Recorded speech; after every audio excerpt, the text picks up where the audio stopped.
பயம்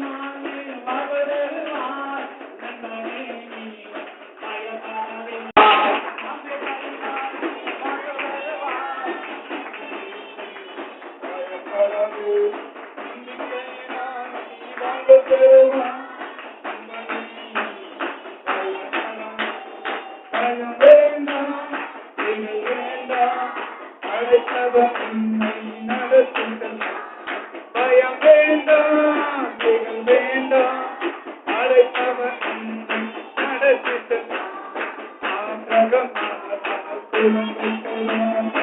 ஆண்கள் பெற்றது நம்பிக்கையினால் குழந்தை பெற ஆண்கள் பெற்றது நம்பிக்கை வாக்குறுத்தம் செய்தவன் நம்பத்தக்கவன் ஏக்கமெல்லாம் எப்படியும் நிறைவேற்றுவான் வாக்குறுத்தம் செய்தவன் நம்பத்தக்கவன் ஏக்கமெல்லாம் நிறைவேற்றுவான் பயம் வேண்டாம் திகழ் வேண்டாம் அழைத்தவர் நடத்தி செல்வான் பயம் வேண்டாம் திகழ் வேண்டாம் அழைத்தவர் நம்மை நடத்தி செல்வான் நம்பிக்கையினால் நாம் வாழ்வு பெறுவோம் நண்பனே நீ பயப்படாதே நம்பிக்கையினால் நீ நண்பனே பயப்படாதே நம்பிக்கையினால் நீ வாழ்வு பெறுவா நண்பனே நீ பயப்படாதே. பரிசுத்த பிதாவே நன்றியோடு துதிக்கிறோம். ஆண்டவராகிய இயேசுவின் நாமத்தில் இந்த காலை வேளையில உடைய சமூகத்துல வந்து நாங்கள் நிற்கிறோம். உடைய சன்னிதானத்துல இருந்து உண்மை நோக்கி நாங்கள் பார்க்கிறோம். கிருபைக்கும் இரக்கத்துக்கும் தயவுக்கும் எங்களை தாழ்த்துகிறோம். எந்த நோக்கத்துக்காக உடைய சமூகத்தில் கூடி வருவதற்கு எங்களுக்கு இரக்கம் பாராட்டினீரோ அந்த இரக்கத்தை நாங்கள் புரிந்து கொண்டு அந்த இரக்கத்தை நாங்கள் அறிந்து கொண்டு அந்த இரக்கத்துக்கு ஏற்றபடி எங்க வாழ்க்கையை மாற்றிக்கொள்ள கர்த்தர் எங்களுக்கு அனுகிரகம் பாராட்ட வேண்டும் என்று சமூகத்தை நோக்கி பார்த்து ஜெபிக்கிறோம். நிற்பதுடைய கிருபை நிர்மூலமாகாதது சுத்த கிருபை அந்த மகா பெரிய இரக்கமும் கிருபையும் தயவும் இந்த காலை வேளையில எங்களுக்கு உண்டாகட்டும். எங்களுக்கு ஏதாகிலும் தெரியும் என்று அல்லாண்டவரே அழைத்த தெய்வத்தையும் கொடுத்த கிருபையையும் எங்க மேல வைத்த அபிஷேகத்தையும் நாங்க நம்பி நிற்கிறோம். மறைத்து வெளிப்படுங்க. பிரயோஜனமானது ஒன்றையும் மறைக்காமல் மழுப்பாமல் மறுக்காமல் எங்க மத்தியில பேசி உங்க நாமத்தை நீங்க மகிமைப்படுத்துங்க. கருத்துல வைக்கும் எம்மாவூர் சீசர்களுக்கு அப்பத்தை விட்டு கண்களை திறந்து இருதயத்தை கொழுந்து விட்டு எரிய பண்ணினவர் இந்த காலை வேளையில வேத வசனமாகிய அப்பத்தை விட்டு கண்களை திறந்து இருதயத்தை கொழுந்து விட்டு எரிய பண்ண வேண்டும் என்று ஜெபிக்கிறோம். கருத்துல அர்ப்பணிக்கிறோம். நடத்தும் நாமத்தை உயர்த்தும் இந்த நோக்கத்தோடு உடைய சமூகத்துல ஆராதிக்க எங்களை கூட்டி சேர்த்திருக்கிறீரோ அந்த உன்னதமான தேவ நோக்கத்தை நாங்க நிறைவேற்றக்கூடியவங்களா எங்களை மாற்றி எங்களை நடத்துங்க. ஆசீர்வதிக்கிறோம். காத்துக்கொள்ளுங்க. இயேசுவின் நாமத்தில் வேண்டிக் கொள்கிறோம் நல்ல பிதாவே. ஆமென், ஆமென், ஆமென். உட்காருவோம். அல்லேலூயா, அல்லேலூயா. கர்த்தர் நல்லவராமே, அவர் கிருபை என்றும் உள்ளது. ஆமென், அல்லேலூயா, அல்லேலூயா. கர்த்தர் நல்லவராமே, அவர் கிருபை என்றும் உள்ளது. ஆமென். நம்பிக்கையினால் தான் நம்ம வாழ்வு பெற முடியும். ஆமென். நம்பிக்கையினால தான் நம்ம வாழவே முடியும். வாழ்வை பெற முடியும்ன்றதை விட நம்ம தேவ சமூகத்திலிருந்து உன்னை பெறணும் இல்ல ஆண்டவர் கிட்ட இருந்து உன்னை வாங்கணும் அப்படின்னா யார் வாங்க முடியும்? யார் ஆண்டவர் மேல நம்பிக்கை வச்சிருக்கிறாங்களோ அவங்க தான் வாங்க முடியும். ஆண்டவருடைய கையிலிருந்து இல்ல ஆண்டவருடைய சமூகம். பின்னாடி கேக்குதா? பின்னாடி கேக்குதா? பின்னால கேக்குதான்னு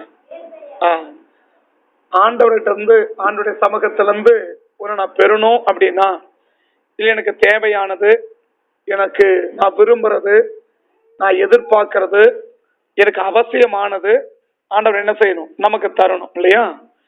நமக்கு தேவையானது யார் தான் கொடுக்கணும்? ஆண்டவர் தான் கொடுக்கணும். ஒரு மனுஷன் கிட்ட என்ன செய்ய முடியாது, நம்ம வாங்க முடியாது. அப்படி வாங்கினாலும் அது என்னவா இருக்காதுன்னா நமக்கு அது ஆசீர்வாதம் இருக்காது.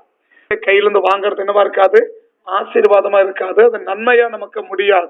அது நிறைய காரியங்கள் அது நமக்கு போகல. நமக்கு ஒண்ணு தேவை அப்படின்னா ஆண்டவர் தான் நமக்கு அதை தரணும். ஆமென். ஆண்டவர் கொடுத்தார்னா அது கடைசி வரைக்கும் நமக்கு ஆசீர்வாதமாகவே இருக்கும். யார் கொடுத்தா? ஆண்டவர் கொடுத்தா. ஆண்டவர் கொடுக்காத நம்மளா ஒண்ணு எடுத்தோம், இல்ல நம்மளா யாராவது கொடுத்தாங்க அப்படின்னா அது என்னவா இருக்காது, நமக்கு ஒரு பெரிய ஆசீர்வாதமா அது என்ன செய்யாது, அது நமக்கு இருக்காது. இப்ப ஆண்டவர்கிட்ட இருந்து எனக்கு ஒரு தேவையானதை நான் பெறணும், ஆண்டவரிடத்திலிருந்து நான் அதை வாங்கணும் அப்படின்னா இன்னைக்கு என்ன தேவை? நம்பிக்கை நமக்கு தேவை. அந்த நம்பிக்கை தான் பைபிள் விசுவாசம்னு சொல்லுது. அந்த நம்பிக்கை தான் பைபிள் என்ன சொல்லுது? விசுவாசம் அப்படின்னு சொல்லுது. விசுவாசம் யாருக்கு இருக்குதோ அவர்கள் ஆண்டவரிடத்திலிருந்து நம்ம என்ன எதிர்பார்க்கிறோமோ அதை பெற்றுக்கொள்ளலாம். யார் பெற்றுக்கொள்ள முடியும்?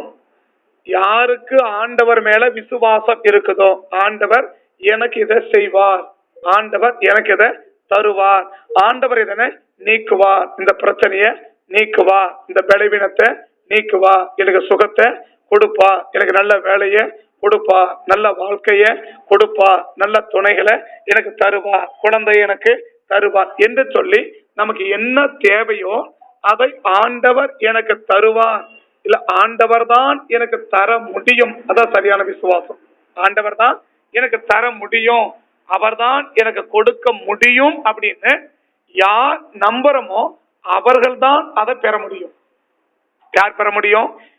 சர்ச்சுக்கு வர எல்லாரும் பெற முடியாது, சர்ச்சுக்கு வர்ற எல்லாரும் பெற முடியாது, பாட்டு பாடுற எல்லாரும் பெற முடியாது, ஜெபம் பண்ற எல்லாரும் பெற முடியாது. சரியா?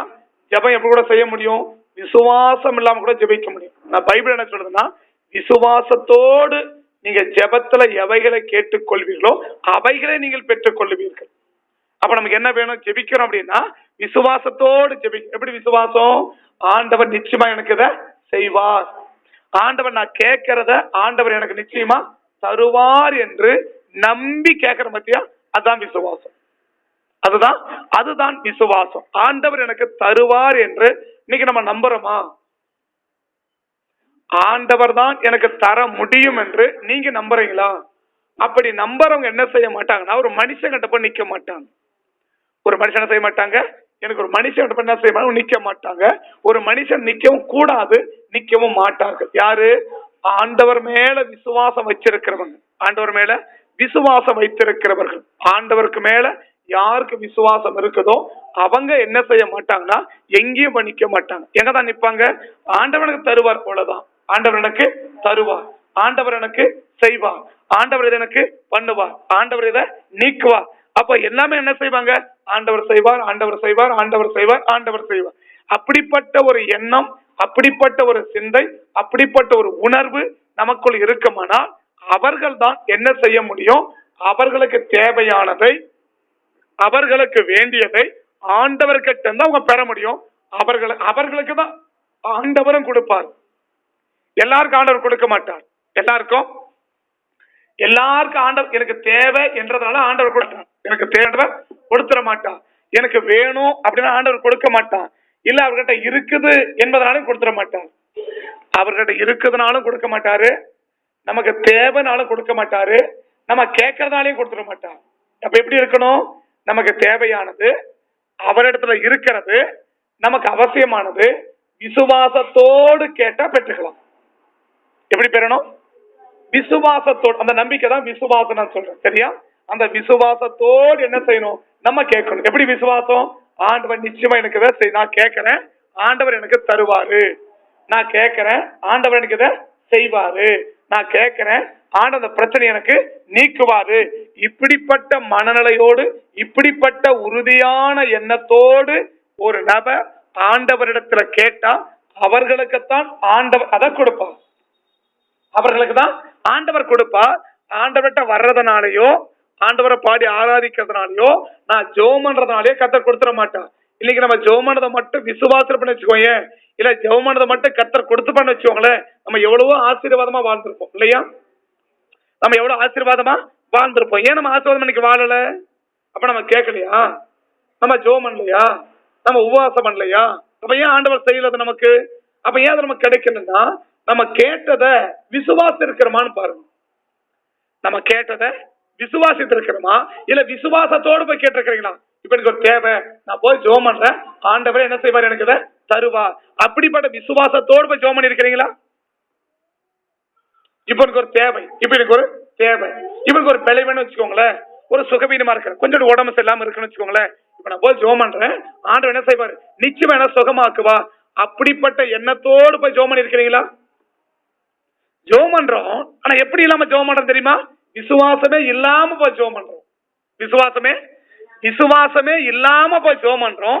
அதனால தேவன் என்ன செய்ய முடியலன்னா, நம்ம கேட்கறத ஆண்டவர் நமக்கு தர முடியல. ஏன்னா வேதம் யாருக்கு கொடுக்க, ஆண்டவர் யாருக்கு கொடுப்பார் தெரியுமா? விசுவாசிக்கிறவனுக்கு தான் கொடுப்பாரே தவிர விசுவாசிக்காத ஒரு நபருக்கு ஆண்டவர் கொடுக்க மாட்டார். நம்ம எவ்வளவு பெரிய இருந்தாலும் சரி, விசுவாசம் நமக்குள் இல்லாம அந்த விசுவாசத்தோட நம்ம போய் கேட்காம கர்த்தர் என்ன செய்ய மாட்டார்னா, யாருக்கும் எதையுமே தேவன் தரமாட்டார். யாருக்கும் எதையுமே தேவன் தரமாட்டார். அப்படிதான் தேவன் என்ன செய்வார்? அப்ப யார் கொடுக்க விரும்புறார்? விசுவாசிக்கிறவனுக்கு தான் கர்த்தர் கொடுக்க விரும்புறார். ஆமே. ரோமரின் புஸ்தகம் 1ஆம் அதிகாரம் 17வது வசனத்தை நீங்க பாத்தீங்கன்னா, ரோமரின் புஸ்தகம் 1ஆம் அதிகாரம் 17வது வசனத்தை நீங்க பாத்தீங்கன்னா, விசுவாசத்தினாலே நீதிமான் பிழைப்பான். அப்ப அவன் நீதிமானா இருக்கிறதுனால பிழைக்க மாட்டான். அவன் நீதிமானா இருக்கிறதுனால பிழைக்க மாட்டான். விசுவாசத்தினாலதான் நீதிமான் என்ன செய்ய முடியும்? அப்ப நீதிமானா இருந்தாலும் அவனுக்கு என்ன தேவை? விசுவாசம் தேவை. சரியா? நீதிமானா யாரு? ஆண்டவர் இயேசுவின் ரத்தத்தால பாவங்கள் எல்லாம் கழுவி பரிசுத்தமாக்கப்பட்ட ஒரு மனுஷன் தான் பேரு நீதிமான். சரியா? நீதிமானுக்கு நிறைய அர்த்தம். அது நம்ம சொல்ல ஓரளவா நீங்க புரிஞ்சுக்கோ. ஓரளவு யார் நீதிமான் அப்படின்னா, இயேசுவின் ரத்தத்தினால கழுவப்பட்டவர்கள். இன்னொன்னு சொன்னா, பாவங்கள் எல்லாம் சுத்திகரிக்கப்பட்டவர்கள் தான் நீதிமான். இப்ப பாவம் அவனை விட்டு நீங்கி போயிட்டதுனால அவன் என்ன செய்ய முடியாதுன்னா, பிழைக்க முடியாது. ஒரு ஆபத்துல இருந்து வெளியில வர முடியாது. ஒரு ஆபத்துல இருந்து தப்பிக்க முடியாது. ஒரு பாதிப்பிலிருந்து மீள முடியாது. ஒரு பாதிப்பிலிருந்து யார் மீள முடியும்னா, நீதிமானா இருக்கிறதுனால மீள முடியாது. அந்த நீதிமானே மீளணும் அப்படின்னு சொன்னா, அந்த நீதிமானே பாதுகாக்கப்படணும்னு சொன்னா, அந்த நீதிமானே ஆசீர்வதிக்கப்படணும்னு சொன்னா, அந்த நீதிமானுக்கு ஆண்டவரோட நன்மையை செய்யணும்னு சொன்னா, அந்த நீதிமானுக்கு என்ன தேவை தெரியுமா? விசுவாசம் தேவை. ஆமே. அப்ப அந்த நீதிமான் அந்த வசனம் அழகா சொல்றது பாருங்க, விசுவாசத்தினாலே. அப்ப நீதிமான் பிழைக்கிறதுனால விசுவாசம் வரல, விசுவாசம் வந்ததுனாலதான் அவன் பிழைக்கிறான். ஆமே. அப்ப விசுவாசம் வந்துடுச்சுன்னா நமக்கு ஆண்டவர் கொடுத்துருவார். அந்த விசுவாசம் வராத வரைக்கும் ஆண்டவர் என்ன செய்ய மாட்டார்? நமக்கு எதையுமே தேவன் தர மாட்டார். எதையுமே ஆண்டவர் கொடுக்க மாட்டார். இன்னைக்கு அந்த விசுவாசம் நமக்கு இருக்கா அப்படின்னு பார்க்கணும். ஆண்டவர் அறிஞ்சவங்களா இருந்தாலும் சரி, ஆண்டவர் அறியாதவங்களா இருந்தாலும் சரி, அதான் நீதிமானே இருந்தா கூட சரி, அவன் யாரா இருக்கட்டும், நீதிமான கூட இருக்கட்டும், அவனை பிழைக்கணும், அவனுக்கு நான் எதையாவது ஒண்ணு செய்யணும்னா அவனுக்கு என்ன தேவை? விசுவாசம் தேவை. அந்த நீதிமான இருக்கிறதுனால அவனுக்கு கொடுத்துட மாட்டேன், அவன் என்னை ஏற்றுக்கொண்டதுனால கொடுத்துட மாட்டேன். இன்னும் சொல்ல, ஞானசனம் எடுத்தவர்கள் நீதிமான். ஞானசனம் எடுத்தவர்கள் நீதிமான். அவங்க ஞானசனம் எடுத்ததுனால என்ன செய்ய மாட்டேன்? கொடுத்துட மாட்டேன். அப்படின்னா அந்த நீதிமானா அவங்க இருக்கணும். ஆனா என்ன இருக்கணும்? விசுவாசம் அவர்களுக்குள்ள இருக்கணும். அப்ப விசுவாசம் யாருக்குள்ள இருந்தாலும் சரி, விசுவாசம் நீதிமானதா இருக்கணும்னு அவசியம் கூட இல்ல. சோ ஆண்டவர் எனக்கு இதை செய்வார் என்று விசுவாசிக்கிற ஒரு ஆளா இருந்தா, நீ ஞானஸ்நானம் எடுக்கலனா கூட ஆண்டவர் அற்புதம் செய்வார். அப்ப ஞானஸ்நானம் தேவையில்லை அப்படி சொல்லிட முடியாது. அப்படி சொன்னா அது வேற பாதிப்பு. சரி, அது வேற பாதிப்புகள். அதை நான் உங்களுக்கு சொல்லல. இப்போ ஞானஸ்நானம் அவசியம் தேவையா? ஞானஸ்நானம் எடுக்கணுமா? ஞானஸ்நானம் அவசியமா எடுக்கணும். ஞானஸ்நானம் அவசியமா எடுக்கணும். ஞானஸ்நானம் எடுக்காத ஒரு ஆளு இயேசுவுக்கு பிள்ளையா இருக்க முடியாது. இயேசுவுக்கு பிள்ளையா இருக்க முடியாது.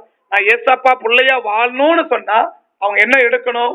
ஞானஸ்நானம் எடுக்கணும். பிதா, குமாரன், பரிசுத்தாவி நாமத்துல முழுகி ஞானஸ்நானம் எடுக்கணும். பாவங்களை அறிக்கை செய்து பாவத்தை விட்டுட்டு அப்ப என்ன செய்யணும்? இயேசுதான் உண்மையான தெய்வம் என்று நம்பி அவங்க ஞானஸ்நானம் எடுத்தா அவங்க என்ன செய்ய முடியும்? அவர்கள் தான் நீதிமான். அவங்க நீதிமான இருக்கிறதுனால அவங்க வாழ முடியாது. யார இருந்தா வாழலாம்? நீதிமானே இல்லைனாலும் விசுவாசம் அவர்களுக்குள்ள இருந்தா அவங்க யார வாழலாம்? பிழைக்கலாம். அவர்களுக்கு ஆண்டவர் அற்புதங்களை ஆண்டவர் செய்வார். அப்ப என் வாழ்க்கையில தேவன் எதையாவது ஒண்ணு செய்யணும்னா நான் யாரா இருக்கணும்? விசுவாசிக்கிற நபரா இருக்கணும். ஆமே. யாரா இருக்கணும்? ஆண்டவர் எனக்கு செய்வார் என்று விசுவாசிக்கிற நபரா இருக்கணும். சரியா? அப்படி விசுவாசிக்கிறவங்க என்ன செய்ய மாட்டாங்கன்னா, ஒரு நாளும் கெட்டு போக மாட்டாங்க. என்ன செய்ய மாட்டாங்க? விசுவாசிக்கிறவங்க என்ன செய்ய மாட்டாங்கன்னா ஒரு நாளும் அவங்க என்ன செய்ய மாட்டாங்க? கெட்டு போகவே மாட்டாங்க. இன்னும் சொல்லப்போனா விசுவாசினா வெட்கப்பட்டு போகவே மாட்டாங்க. என்ன மாட்டாங்க? விசுவாசி ஆண்டவர் மேல ஒரு விசுவாசம் ஒரு ஆளுக்கு இருக்குதுன்னா அவங்க என்ன செய்ய மாட்டாங்க தெரியுமா? வெட்கப்பட்டு போக மாட்டாங்க. அவங்க என்ன செய்ய மாட்டாங்க? வெட்கப்பட்டு என்ன செய்ய மாட்டாங்க? போக மாட்டாங்க. வெட்கப்பட்டே அவங்க போக மாட்டாங்க. அவங்க வெட்கப்பட்டு போகாம இருக்கணும்னா அவங்களுக்கு என்ன தேவை? விசுவாசம் தேவை. அவங்களுக்கு என்ன தேவை? விசுவாசம். விசுவாசம் இருந்துச்சுன்னா அவங்க என்ன செய்ய மாட்டாங்க? வெட்கப்பட மாட்டாங்க. இப்ப நான் போய் கேட்கிறேன், போய் கேட்டே கிடைச்சிட்ட பாத்தியா, அப்ப நமக்கு என்ன வரும்? ஒரு வெக்கம் வரும் இல்லையா? அப்போ கேட்ட கொடுக்கலையே அப்படி ஒரு அசிங்கம் வரும் இல்லையா? அந்த மாதிரி என்ன செய்ய மாட்டான்னா நீ வெட்கப்பட்டே போக மாட்ட. எது இருந்தா? அப்ப விசுவாசம் இருந்தாதான் நீ வெட்கப்பட மாட்ட. ஆமா. அப்ப அந்த காலகட்டம் என்ன சொல்றாருன்னா நீ வெட்கப்படக்கூடாதுன்னு ஆண்டவர் விரும்புறார். என்ன படக்கூடாது? நீ வெட்கப்பட எதுலையுமே என்ன செய்யக்கூடாது? நீ வெட்கப்பட்ட கூடாது, வெட்கப்பட்டு போயிடக்கூடாது அப்படின்னு ஆண்டவர் விரும்புறா. அப்ப யார் அப்படி வெட்கப்படாம இருக்க முடியும் அப்படின்னா விசுவாசிக்க என்ன செய்ய முடியும்? வெட்கப்படாம இருக்க முடியும். ஆமே. அந்த வசனம் திரும்ப பாருங்க. அந்த வசனம் திரும்ப பாருங்க. அந்த வசனத்தை பாருங்க. விசுவாசத்தினாலே நீதிமான் என்ன செய்வான்னா பிழைப்பான். விசுவாசம் இருந்தாதான் அவன் நீதிமானா இருந்தா கூட என்ன செய்ய முடியும்? என்ன செய்ய முடியும்? பிழைக்க முடியும். அதே ரோமர்ல 9வது அதிகாரம், ரோமர் 9வது அதிகாரம் 33வது வசனம், கடைசி வசனத்தை நீங்க பாத்தீங்கன்னா ரோமர் 9:33 கடைசி வசனம். இதோ இடரலுக்கான கல்லையும் தவறுதலுக்கான கண்மலையையும் சீயோனிலே வைக்கிறேன், அவரிடத்தில் விசுவாசமா இருக்கிறவர் எவனோ அவன் வெட்கப்படுவது இல்லை. யார் வெட்கப்படுறது இல்லை? யார் வெட்கப்பட மாட்டாங்க? அவரிடத்துல விசுவாசமா இருக்கிறவன். அவரிடத்துல விசுவாசமா இருக்கிறவன் வெட்கப்படுறதில்ல. 10ஆம் அதிகாரம் 11 வசனம் பாருங்க. அதே ரோமர் 10ஆம் அதிகாரம் 11 வசனம் பாருங்க. அவரை விசுவாசிக்கிறவன் எவனோ அவன் வெட்கப்படுவது இல்லை என்று வேதம் சொல்லுகிறது. அப்ப நான் வெட்கப்படாம இருக்கணும். எப்பட வெட்கப்பட மாட்டேன்? நான் கேட்கறது எனக்கு கிடைச்சிட்டா என்ன பண்ண மாட்டேன்? வெட்கப்பட மாட்டேன்.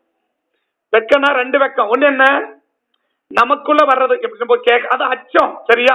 வெட்கப்படுறது என்ன? நம்ம கேட்டு நமக்கு கிடைக்காம போறதுனால நமக்கு ஒரு அசிங்கம் இருக்கு பத்தியா, அதுக்கு பேர் தான் வெட்கம். சரியா? இங்க சொல்றது எந்த வெட்கம்னு சொன்னா நான் கேட்கறத நான் என்ன செய்ய மாட்டேன்? பெறாம போக மாட்டேன். நான் கேட்கறத எனக்கு ஆண்டவர் கொடுத்துருவாரு, அதனால என்ன செய்ய மாட்டேன்? நான் வெட்கப்பட. நான் கேட்டேன்னு கிடைச்சிச்சு பத்தியா, அப்ப நான் தைரியமா என்ன செய்வேன்? சொல்லுவேன். நான் சந்தோஷமா என்ன செய்வேன்? நான் சொல்லுவேன். நான் கேட்கறத ஆண்டவர் கொடுத்துட்டாரு அப்படின்னு யார் சொல்ல முடியும்? யார் வெட்கப்படாம இருக்க முடியும்? வெட்கப்படாம இருக்க முடியும், ஒரு தலகுனிவு வராம இருக்க முடியும்னா ஆண்டவரை விசுவாசிக்கிறவர்கள். ஆமே. அந்த 2 வசனம் அழகா சொல்லுது பாருங்க. அந்த 2 வசனம் அழகா சொல்லுது பாருங்க. ரோமர் 9 கடைசி வசனம் திரும்ப வாசிப்பா. இதோ இடறுதலுக்கான கல்லையும் தவறுதலுக்கான கண்மலையையும் சீயோனிலே வைக்கிறேன், அவரிடத்தில் விசுவாசமா இருக்கிறவன் அவன். இப்ப யாராவது பார்த்து ஆண்டவர் தேடி போறீங்க, உனக்கு என்ன நடந்துச்சு? ஆண்டவரை தேடி போனீங்கல்ல, உனக்கு என்ன நடந்துச்சு அப்படின்னு கேட்டா நீங்க சந்தோஷப்படுவீங்களா? வெட்கப்படுவீங்க? பாரு எனக்கு ஆண்டவர் செஞ்சிருக்கிறார் அப்படின்னு சொல்ற ஆள் என்ன செய்யுமா? ஏய் இங்க பாரு நான் கேட்ட ஆண்டவரை கொடுத்துருக்க, எனக்கு செஞ்சிருக்க அப்படின்னு சந்தோஷப்படுவான். ஒண்ணுமே செய்யலன்னா பாவம் கேட்கிறான், ஆண்டவர் கிட்ட போனல உனக்கு என்ன கிடைச்சிச்சு? இதுக்கு தானே ஆண்டவர்கிட்ட போன, இது உனக்கு ஆண்டவர் கொடுத்தாரா அப்படின்னு கேட்டா நமக்கு என்ன வரும்? கொடுக்கல என்ன வரும்? ஒரு வெக்கம் வரும் இல்லையா? அந்த வெக்கத்தை தான் ஆண்டவர் சொல்றார். ஆமே. அப்ப யார் வெட்கப்பட மாட்டாங்கன்னா அவரிடத்தில் விசுவாசமா இருக்கிறவன். நீதிமானா இருந்தா கூட அவனுக்கு என்ன தேவை? விசுவாசம் தேவை. அப்ப விசுவாசம் யாருக்கு இருக்குதோ அவங்க கேட்கிறத அவங்க என்ன செய்வாங்க? பெற்றுக்கொள்ளுவாங்க என்பதை இன்னைக்கு நம்ம அறிஞ்சுக்கணும். ஆமே. அப்ப விசுவாசத்தோடு கேட்டா ஆண்டவர் கொடுத்துருவாரா? மாற்றுக்கருத்தே கிடையாதா அப்படின்னா நிச்சயமா கொடுத்துருவார். சரி, 3 காரியத்தை உங்களுக்கு சொல்லணும்னு நினைக்கிறேன். எனக்கு எவ்வளவு நேரம் இருக்குன்னு நான் பாக்குறேன். சரியா? மத்தேயு 8ஆம் அதிகாரத்துக்கு வந்தீங்கன்னா, மத்தேயு 8வது அதிகாரத்துக்கு வந்தீங்கன்னா மத்தேயு 8வது அதிகாரத்துக்கு வந்தீங்கன்னா, மத்தேயு 8ஆம் அதிகாரம் 7வது வசனத்துல இருந்து 8வது வசனத்திலிருந்து நீங்க பாத்தீங்கன்னா, 100க்கு அதிபதி இல்ல மேலக்கிற 5வது வசனம் கூட இயேசு, மத்தேயு 8ஆம் அதிகாரம் 5ஆம் வசனத்திலிருந்து, இயேசு கப்பர்நகூமில் பிரவேசித்த போது 100க்கு அதிபதி ஒருவன் அவரிடத்தில் வந்து, ஆண்டவரே, என் வேலைக்காரன் வீட்டிலே திமிர்வாதமாய் கிடந்து பயங்கர கஷ்டப்படுறான். என்ன செய்யறான்? அந்த கொடிய அர்த்தம் ரொம்ப கஷ்டப்படுறான். அப்படி சொல்ல இல்லையா? ரொம்ப கஷ்டப்படுறாங்க. பாக்கிறதுக்கே என்ன செய்யல, ரொம்ப கஷ்டமா இருக்கு. நமக்கே பார்க்க கஷ்டமா இருக்கு. இவ்வளவு வருத்தப்படுறாங்க, இவ்வளவு வேதனை படக்கூடாது, இவ்வளவு கஷ்டமா படக்கூடாது, அப்படி சொல்ல இல்லையா? அந்த மாதிரி சொல்றான். என்ன சொல்றான்? என் வீட்டுல ஒரு வேலைக்கார இருக்கிறான். என் வீட்டுல 100 பேருக்கு நான் ஒரு அதிகாரி. எத்தனை பேருக்கு அதிகாரி? இவன் எத்தனை பேருக்கு அதிகாரி? 100 பேருக்கு அதிகாரி. சரியா? 100 பேருக்கு அதிகாரி. அந்த 100 பேருக்கு அதிகாரி இருக்க இயேசுட்ட வந்து சொல்றான். என்ன சொல்றேன்னா, 100 பேருக்கு அதிகாரி காசு இருக்குமா இருக்காதா? கவர்மெண்ட் வேலை அப்படி வச்சுக்கோங்க. என்ன வேலை அது? 100க்கு அதிபதினா 100 பேருக்கு அதிகாரினா யாரு? ஒரு கவர்மெண்ட் அரசாங்க உத்தியோகத்துல ஒரு பெரிய ஆபீசர். அரசாங்க உத்தியோகத்துல ஒரு பெரிய ஆபீசர். அந்த ஆபீசர் எவ்வளவு பேர் வேலை செய்யறாங்க? இவனுக்கு எவ்வளவு பேர் வேலை செய்யறாங்க? இவன் சொன்னா 100 பேர் அப்படியே கேட்பாங்க. அவ்வளவு பெரிய அதிகாரி. இவன்கிட்ட காசு இருக்குமா? காசு இருக்குமா இருக்காதா? அதிகாரம் இருக்குமா இருக்காதா? இவன் சொன்னா செய்யறதுக்கு ஆள் இருப்பாலும் இருக்க மாட்டாங்களா? எல்லாம் இருக்கு இல்லையா? ஆனா அவனுக்கு என்னன்னா, அவன் காசை அவன் நம்பல. காசை இன்னைக்கு கொஞ்சம் காசு இருந்தா போதும், அது செலவாகிற வரைக்கும் நம்ம தச்சு பக்கம் தலையே வைக்க மாட்டோம். கொஞ்சம் கையில காசு கிடைச்சிச்சுன்னா அந்த காசு காலியாகி கடன் வாங்குற வரைக்கும் எங்க வர மாட்டோம், சர்ச்சு பக்கம் வரவே மாட்டோம். என்ன காசுக்கு இல்ல இல்லையா? காசெல்லாம் காலியாகி 10 ரூபாய் வட்டிக்கு போய் கடன் வாங்க போதான் சர்ச்சுக்கு போகணும்னு தோணும் நமக்கு இல்லையா?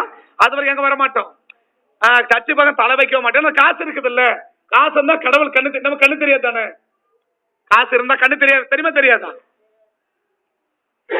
காசு பாக்கெட்ல இருந்தா நம்ம கண்ணு தெரியுமா தெரியாதா? தெரியாது தானே? அதனாலதான். சரியா? அதனால எங்க போவோம், கண்ணு தெரியாது எங்கெங்கயோ போய் கிடப்போம் இல்லையா? அந்த காசெல்லாம் என்ன ஆகணும், அது சேர்க்கறதுல மொத்தம் எல்லாம் காலி பண்ணி ஹாஸ்பிட்டல் குடும்பம் கொடுத்து, டாக்டர் கொடுத்து, மெடிக்கலுக்கான கொடுத்து, வைத்தியக்கான கொடுத்து, குறிக்கான கொடுத்து, ஜோசிக்கார எல்லாருக்கும் கொடுத்து முடிச்சுட்டு ஊதும் பத்தியா பாக்கிட்ட அப்பதான் என்ன தோணும், சரி சர்ச்சுக்கானா போலாம் அப்ப தோணும் இல்லையா? அது வரைக்கும் என்ன தோணாது. ஆனா 100க்கு கொஞ்சம் நல்லவன் பாருங்களேன், அவனுக்கு ஆரம்பத்துல புத்தி வந்துருச்சு. என்னது? காசு என்ன பண்ணுது, வீணாக கூடாது.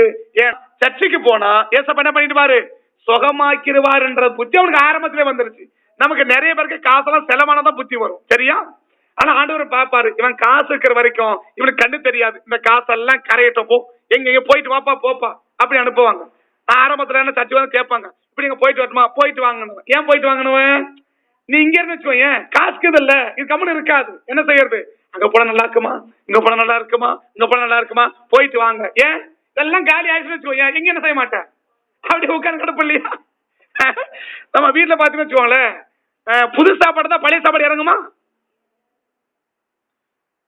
பலங்கிற மாதிரி சொல்றேன். இன்னைக்கு பிரியாணி செஞ்சு வச்சோம்னு வச்சுக்கோங்களேன், வீட்டுல சாம்பாரும் சாதமும் இருக்கு, சாப்பிடுவீங்களா?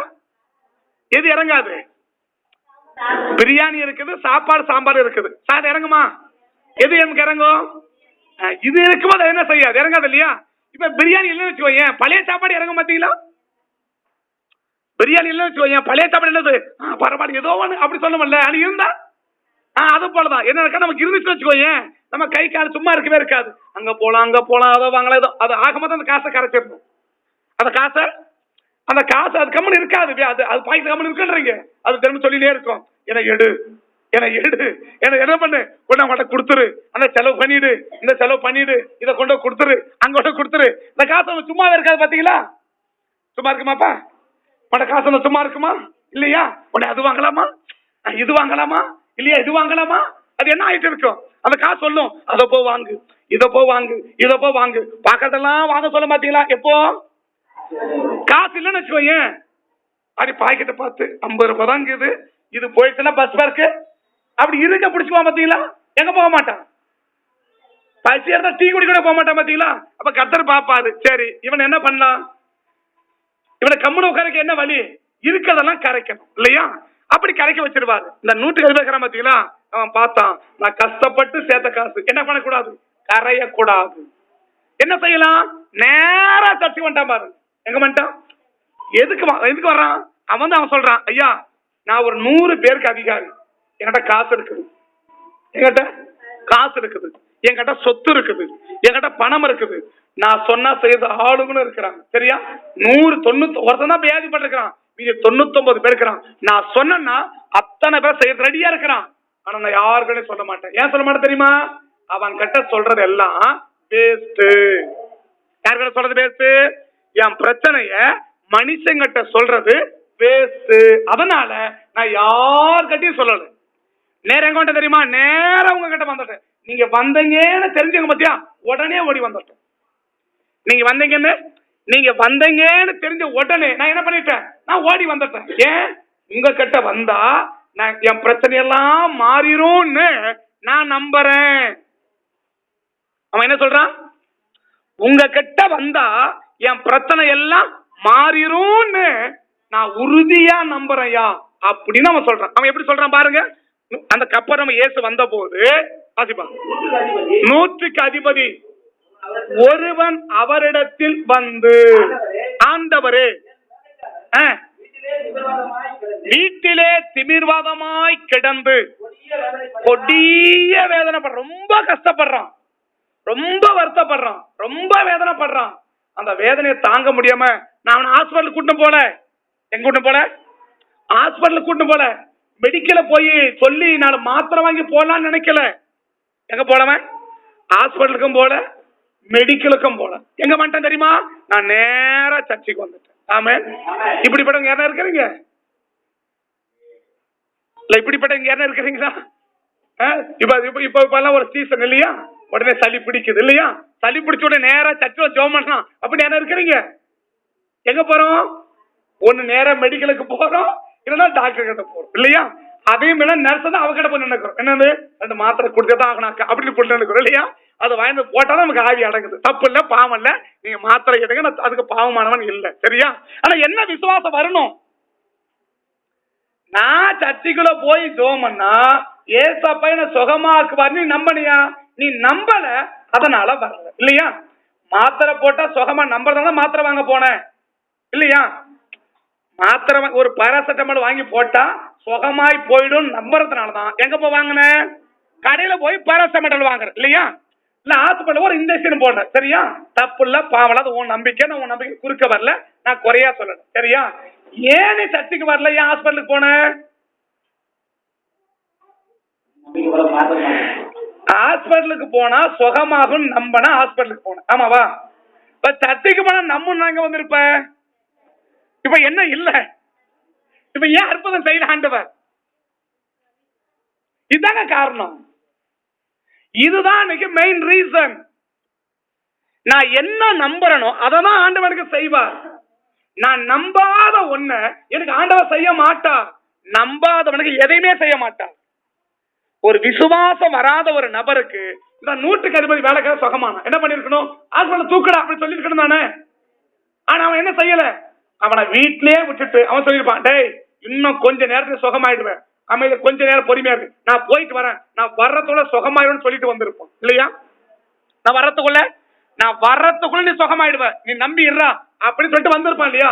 இயேசு வந்த தெரிஞ்ச உடனே எங்க ஓடி வந்துட்டான், நேரா ஓடி வந்து இயேசுக்கு பின்னால ஏகப்பட்ட ஜனங்க வராங்க. முதல் வசனம் பாருப்பா, முதல் வசனம் 8 முதல் வசனம். இறங்கின போது திரளான ஜனங்கள், அப்படின்னா எவ்வளவு பேர் வராங்க, ஏகப்பட்ட பேர் இயேசுபடி போறாங்க இல்லையா. அவங்களுக்கு யாருக்குமே எதுவுமே ஆண்டவர் செய்யல. திரளான ஜனங்க போறாங்க.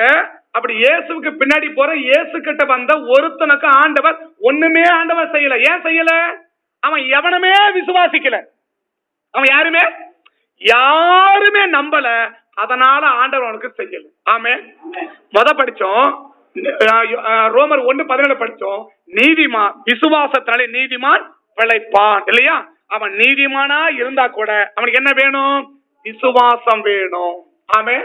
அப்ப விசுவாசம் இல்லனா அவன் நீதிமானா இருந்தா கூட என்ன செய்ய முடியாது, பிழைக்க முடியாது. இப்ப ஆண்டவர் ஏகப்பட்ட கூட்டம் போறாங்க. முதல் வருஷம் எப்படி ஆரம்பிக்குது? அவர் மலையிலிருந்து எல்லா ஜனங்கள் அவருக்கு பின் சென்றார்கள். பின்னாடி போறாங்க. பின்னாடி போய் என்ன பிரயோஜனம்? எப்படி ஆசைப்படி போகணும்? ஆண்டவர் எனக்கு ஒரு அற்புதம் செய்வார்னு போயிருந்தேன்னா என்ன செய்வாரு? அற்புதம் செய்வார் இல்லையா? இப்ப அந்த இடத்துல இவன் வந்துட்டான் பாருங்க. எங்க வந்துட்டான்? நேர வந்து சும்மா இருந்தானா? நேர வந்தான்ல, சும்மா இருந்தானா? அப்ப அவன் என்ன செஞ்சான்? நேர வந்து என்ன சொல்றான்? ஐயா, என் வீட்டுல நான் 100 பேருக்கு அதிகாரி. அதுல ஒருத்தர் என்ன செய்யறான்னா பலவீனமா இருக்கிறான், ரொம்ப கஷ்டப்படுறான் அப்படின்னு சொல்றான் இல்லையா? ஏன் சொன்னான்? இவர் கிட்ட சொன்னா என் பிரச்சனைக்கு ஒரு முடிவு வரும் நம்பணும். இவர்கிட்ட சொன்னா என் பிரச்சனைக்கு ஒரு முடிவு வரும்னு அவன் நம்பனா, அதனால சொன்னான் இல்லையா? இப்ப இயேசு மட்டும் தான் இருக்கிறாரா? நிறைய பேர் இருக்கிறாங்களா? நிறைய பேர் இருக்காங்க தானே. இப்ப அவன் வந்து யாரும் சொல்லிருக்கலாம், யாரோ ஒருத்தர் சொல்லிருக்க தானே. இயேசு போறாரு. இயேசுக்கு எவ்வளவு பேர் போறாங்க? நிறைய ஜனங்க போறாங்க. இப்ப அவன் வந்தான்ல, இவன் வந்து என்ன பண்ணிருக்க? நேர போயிட்டு அண்ணா இப்படி வீட்டுல ஒரு பிரச்சனை அப்படி சொல்லிருக்கான் தானே. அவன் எந்த மனுஷங்கிட்டமே சொல்லல. ஏன் சொல்லல? அவனுக்கு தெரியும் மனுஷங்கிட்ட சொல்றதெல்லாம் வேஸ்ட். யாருக்கு சொல்றது வேஸ்ட்? என் பிரச்சனைய ஒரு மனுஷங்கிட்ட சொல்றது வேஸ்ட். ஆமே. இப்ப நீங்க நினைக்கிறீங்க உங்க பிரச்சனைய 4 அக்கா கிட்ட சொன்னாதான் நமக்கு ஆவி அடங்குது இல்லையா? நம்ம வீட்டுல ஒரு பிரச்சனை அது எத்தனை அக்கா கிட்ட சொல்லணும்? 4 அக்கா கிட்ட போய் சொல்லணும் இல்லையா? அந்த அக்கா இந்த அக்கா இந்த அக்கா அப்படி 4 அக்கா கிட்ட சொன்னாதான் நம்ம ஆவி என்ன செய்யுது? அப்பா ஒரு பாரம் குறைஞ்ச மாதிரி இருக்குது. எனக்கு ரொம்ப நாள் புரியறதே இல்லை. எது? அடுத்தவங்க கிட்ட சொன்னாதான் பாரம் குறையும்னா அப்ப ஏசான சொன்ன பாரம் குறையாதா? இன்னைக்கு நம்ம என்ன என்ன என்ன நம்பிக்கை? நம்ம பாரம், நம்ம மனபாரம் யார் கிட்ட எப்ப குறையும்? 4 பேர்கிட்ட சொன்னா என்ன குறைஞ்சிருமா? இதே 4 பேர்கிட்ட விட்டுட்டு ஏசாவிட சொன்னா மனபாரம் குறையணும் என்ன நம்பிக்கை வருதா? வரல தானே. அப்ப வந்து என்ன சொல்லிருப்ப? சொல்ல புரியுது தானே? இப்ப நம்ம ஒரு மன கஷ்டம் இல்லையா? இது என்ன நம்ம என்ன நினைக்கிறோம்? ஒரு 2 பேர்கிட்ட சொன்னாதான். ஆளுங்க சொல்றாங்க உன் மன கஷ்டம் வெளியில சொல்லு, அப்பதான் மனபாரம் குறையும்ன்றாங்க. சரியா இல்லையா? நீங்க என்ன பண்றீங்க? அப்படியே ஆமா உண்மைதான்ட்டு 4 அக்கால உட்கார வச்சு இந்த அக்கா வீட்டுல 1/2 மணி நேரம், அந்த அக்கா வீட்டுல 1/2 மணி நேரம், அந்த அக்கா வீட்டுல 1/2 மணி நேரம், 4 அக்கா வீட்டுல ஒரு நாளே போயிடுச்சு இல்லையா? எதுக்கு? 4 அக்கா வீட்லயும் 1/2 மணி நேரம் உட்கார்ந்து விஷயத்த சொல்லிட்டு வந்தாதான் எனக்கு என்ன வருது? அப்பா இப்பதான் ஏதோ பெரிய பாறாங்கல கீழே இருக்க வச்சு மாதிரி இருக்குதான். எனக்கு அது புரியுது இல்ல. சரி நீங்க வச்சுக்கோங்க, இருக்கட்டும் இல்லையா? ஆனா அந்த எண்ணம் என்ன வரணும்னுக்கு நான் யார்கிட்டையும் சொல்ல மாட்டேன். நேரா சர்ச்சுக்கு போய் யார்கிட்ட சொல்லுவேன்? நேரா சர்ச்சுக்கு போறேன் இல்லையா? போலாமா? யாரும் சர்ச்சை இருக்க மாட்டாங்க. என்ன இருப்பாங்க? இதுக்கு மேல 10 மணிக்கு மேல இருப்பாங்களா? அப்போ உங்களுக்கு என்ன வரணும்? 10 மணிக்கு மேல யாருமே இருக்க மாட்டாங்க. நேரா போய் சர்ச்சை திறந்து சர்ச்சில் உட்கார்ந்து என் கஷ்டத்தை எல்லாம் ஏசப்பட சொல்லிட்டு வரேன், என் கஷ்டமெல்லாம் போகணும் நம்பனியா? அப்படி நம்பினீங்கன்னா உன் கஷ்டம் போயிட்டு இருக்கும். நீ நினைச்ச அந்த அக்கா கட்டியும் இந்த அக்கா கட்டியும் இவ கட்டியும் சொன்னாதான் என் கஷ்டம் போக நினைச்ச அங்க சொல்லி உட்காந்துக்கிற. ஆனா ஏசார்கிட்ட சொன்னாதான் கஷ்டம் போகணும்னு நீ நம்பல, உன் கஷ்டத்தை ஆண்டவர் போக்கல. ஆமே. அப்ப இன்னைக்கு ஒரு முடிவு எடுத்தணும். என்ன முடிவு எடுத்தணும்? வீட்டு ஒரு பிரச்சனையா எங்க வந்துடணும்? நேரா சர்ச்சுக்கு வந்துடணும். வந்து என்ன பண்ணணும்? அந்தபடி எல்லாம் என் பிரச்சனை இருக்குது ஏசப்பா, அந்த பிரச்சனை எல்லாம் மாத்துன்னு நீ உட்கார்ந்து சொல்லிட்டு போகணும். யார்கிட்ட? அப்ப என்ன நம்பணும்? நீ நான் சர்ச்சில் போய் சொன்னா என் கஷ்டமெல்லாம் மாறுன்னு முதல்ல நம்பணும். என்ன செய்யணும்? நீ நம்பாம எல்லாம் சர்ச்சுக்கு போறாங்க நானும் போயிட்டு வரேன், ஒன்னும் நடக்காது. நம்பிக்கை இல்லாம நீ சர்ச்சுக்கு வந்தா எதுவுமே நடக்காது. ஆண்டவர் எதுவுமே கொடுக்க மாட்டான். ஏகப்பட்ட பேர் ஜனங்க போறாங்க, ஒருத்தருக்கு ஆண்டவர் ஒண்ணுமே செய்யல. ஏன் செய்யல? அவன் யாரும் நம்பல, அவனுக்கு எதுவும் ஆண்டவர் செய்யல. ஆமே. அவன் யாருமே நம்பல, அதனால ஆண்டவனுக்கு எதுவுமே செய்யல. நீ நம்பனியா உன்னை கொடுக்க அற்புதம் செய்வார். என்ன நம்பணும்? என் பிரச்சனைய ஏசப்பா தான் மாத்துவார் நீ நம்பணும். ஆமே. என் பிரச்சனைய என் பலவீனத்தை ஏசு மாத்தனியா எங்க வருவ? நீ நம்பறதுக்கு அடையாளமே என்ன? அவர் இருக்கிற இடத்துக்கு நீ வரணும் இல்லையா? இப்போ நான் சொல்ல ஒரு மாத்திரை பண்ண நம்பிக்கை வருது. என்ன நம்பிக்கை? ஒரு ஜுரம், ஒரு பாராசெட்டமால் போட்டா சரியா போயிடும். அந்த நம்புறதுனால எங்க போற? ஒண்ணு மெடிக்கல் ஸ்டோருக்கு போற, இல்ல ஹாஸ்பிட்டலுக்கு போற, இல்லையா? நம்பலாம் போவியா? நம்பலாம் போவோமா? ஹாஸ்பிட்டல் போவோமா? நர்ஸ்கிட்ட மாத்திரை கேட்போமா? இல்ல மெடிக்கல் மாத்திரை கேட்போமா? கேட்க மாட்டேன் தானே. அப்போ ஏன் கேட்கல?